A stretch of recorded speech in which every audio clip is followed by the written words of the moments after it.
اللہ نے پیر دیے تھے کہ اس سے ہم اللہ کے راستے میں دوڑ دھوپ کریں اور اس کے راستے میں جو اسٹرگلز آتے ہیں اس کے لیے دوڑ دھوپ کریں. ہم نے وہ نہیں کیا، اس سے ہم غلط جگہوں پر گئے. ہاتھ کا ظلم کیا ہوا؟ ہاتھ سے جو چیزیں ہمیں محنت کرنی تھی، جیسی جن چیزوں کو پکڑنا تھا، قلم پکڑنا تھا، قلم سے اچھی اچھی چیزیں لکھنی تھیں، لوگوں کو دعوت پہنچانی تھی، وہ نہیں کیا، دوسری تمام چیزیں کرنے لگی. تو یہ ہاتھوں کا گناہ ہوا. دل کیا تھا؟ اس میں اللہ کو بسانا تھا، اس کی محبت بسانی تھی. ہم نے دل میں کس دنیا کو بسا لیا. تو دنیا دل میں رکھنے کی چیز نہیں تھی، دنیا کو وہاں رکھا، یہ ظلم کیا اپنے دل کے ساتھ. اور پھر ہر چیز کا ظلم، ہر چیز جو ہم غلط کریں گے وہ گناہ میں ہی آئے گا. اپنے وقت کو کن چیزوں میں لگانا تھا؟ اللہ کی فرما برداری میں، اچھے کاموں میں، فیملی کی ریسپانسبلٹی کو پورا کرنے میں، اپنے چاہنے والوں کے ساتھ بھلائی کرنے میں، ان کے ساتھ اچھے سے پیش آنے میں. تو ہم نے کن چیزوں میں استعمال کیا؟ ہم نے غلط کاموں میں استعمال کیا، اپنے ماں باپ کو تکلیف پہنچانے میں، اپنے بھائی بہنوں کو، اپنے اولاد کو کی تربیت نہیں کی اس وقت میں جس وقت میں کرنی چاہیے تھی. تو یہ چیزیں ہم نے اپنے وقت کے ساتھ ظلم کیا. خالی بیٹھے رہے، غلط کاموں میں وہ چیزیں دیکھیں، ان چیزوں میں وقت ضائع کیا جن میں نہیں کرنا تھا. تو یہ ہم نے اپنے وقت کے ساتھ ظلم کیا، کیونکہ ہم کہتے ہیں کہ غلطی ہو گئی. غلطی کا مطلب یہ ہوتا ہے کہ جو چیز جیسے کرنی تھی اس طرح نہیں کی. لکھنے میں غلطی ہوئی، بولنے میں وہ غلطی ہوئی. غلطی کو کوتاہی کہتے ہیں، کوتاہی کو بھولنا کہتے ہیں. یہ سب چیزیں آپس میں جڑی ہوئی ہیں. کچھ بھی چیز مس کر جائے وہی گناہ ہے، جس طرح کرنا تھا اس طرح نہیں کی وہ گناہ ہے. اور تمام انبیاء یہ چیز جانتے تھے، تبھی وہ کس ورڈ کا یوز کر رہے تھے؟ ظلم کا. انہیں پتا تھا. حضرت یونس علیہ السلام کا ظلم یہ ہوا کہ انہوں نے اللہ کے حکم کے آنے سے پہلے ہی یہ ڈیسائیڈ کر لیا کہ مجھے اب اس بستی سے نکل جانا چاہیے کیونکہ عذاب آ رہا ہے. انہوں نے اپنی قیاس کا استعمال کیا، اپنی سوچ کا اور اپنے دماغ کا، اپنی عقل کا.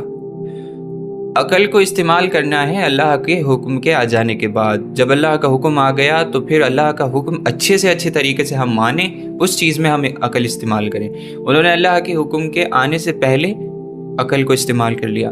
ویسے ہم لوگوں کے لیے تو یہ اتنی بڑی غلطی نہیں ہے نہ ہماری اس میں. وہ نبی ہیں، ان کی چھوٹی سی اجتہادی بھول بھی گناہ نہیں کر سکتے. انبیاء معصوم ہیں، محفوظ ہیں اس سے.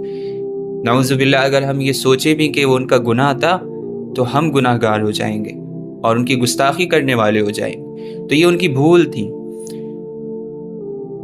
تو انہوں نے اس طرح سے اپنی عقل کو اللہ کے حکم سے پہلے استعمال کر لیا. یہ یہاں پر ظلم ہو گیا. اور پھر حضرت موسیٰ علیہ السلام نے اپنی طاقت کا استعمال وہاں کیا جہاں اللہ کا حکم نہیں تھا. حضرت آدم علیہ السلام نے وہ چیز نہیں کرنی تھی جو اللہ تعالی نے حکم دیا تھا کہ شیطان تمہارا دشمن ہے، اس کی باتوں میں نہ آ جانا. تو وہاں ان سے بھول ہوئی. تو یہ سب چیزیں انہوں نے کہا کہ ہم سے ظلم ہوا ہے. اور یہی ہم لوگ اپنی جانوں کے ساتھ ظلم کرتے ہیں. وہاں جا کر وہ چیزیں کر کر، ان چیزوں میں اپنے جسم کو استعمال کر کر، اپنی آنکھوں کو، اپنی زبان کو، اپنے کان کو، اپنے ناک کو، اور پھر اپنے دل کو اور دماغ کو ان چیزوں میں استعمال کرتے ہیں جو نہیں کرنا چاہیے، جہاں نہیں کرنا چاہیے. اب سوال یہ پیدا ہوتا ہے کہ کر لیا غلط استعمال، اب کیا ہے؟ تو پھر وہی جواب سلف کا کہ وہی کرو جو تمہارے والدین نے کیا. سب سے پہلے انہوں نے کیا کیا کہ ان کو احساس ہوا کہ ہم سے کچھ غلط ہوا ہے. تو سب سے پہلے ہمیں بھی یہ ہو کہ ہم سے کچھ غلطی ہو رہی ہے. دوسری بات پھر شروعات ہوتی ہے توبہ کی کہ ہمیں شرمندگی ہو. شرمندگی جب پیدا ہو جاتی ہے یہاں سے توبہ شروع ہو جاتی ہے. جب بھی کوئی گناہ ہوا تو اس کا ہمیں کیا علاج کرنا ہے؟ توبہ. اور توبہ کی شروعات ہوتی ہے شرمندگی سے.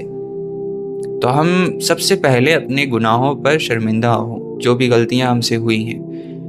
پھر آگے کی سٹیجز آتی ہیں توبہ کی. 3 چیزوں سے توبہ کمپلیٹ ہوتی ہے. ایک تو جو کیا ہے اس پر شرمندگی ہو اور اس پر ندامت ہو. پھر جو زمانہ ہے، ماضی میں جو گزرے ہوئے زمانے میں کیے ہوئے پر شرمندگی، موجودہ زمانے میں اس کو نہ کرنا، اور آئندہ زمانے میں اس کو نہ کرنے کا عہد کرنا، وعدہ کرنا اللہ تعالیٰ سے.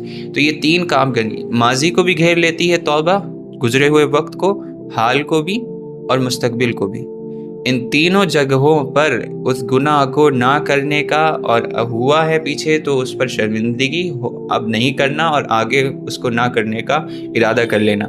یہ چیز ہمارے پاسٹ کو بھی صاف کر دیتی ہے اور ہمارے پریزنٹ کو بھی صاف کر دیتی ہے گناہوں سے، اور ہمارے فیوچر کو بھی ہمیں پیور بنا دیتی ہے. توبہ کا مطلب ہے پاک کر دینا، پیور کر دینا. تو پچھلے گناہ پر شرمندگی ہے وہ اللہ معاف کر دیتا ہے، اور اگر سچی توبہ کر لی، آگے کبھی وہ گناہ ہی نہ کیا، تو پچھلے جو گناہ تھے چاہے کتنے ہی بڑے تھے وہ نیکی میں بدل جاتے ہیں. وہ تو پھر اگر ہم آگے نیکیاں کرتے ہیں وہ تو ہوں گی ہی.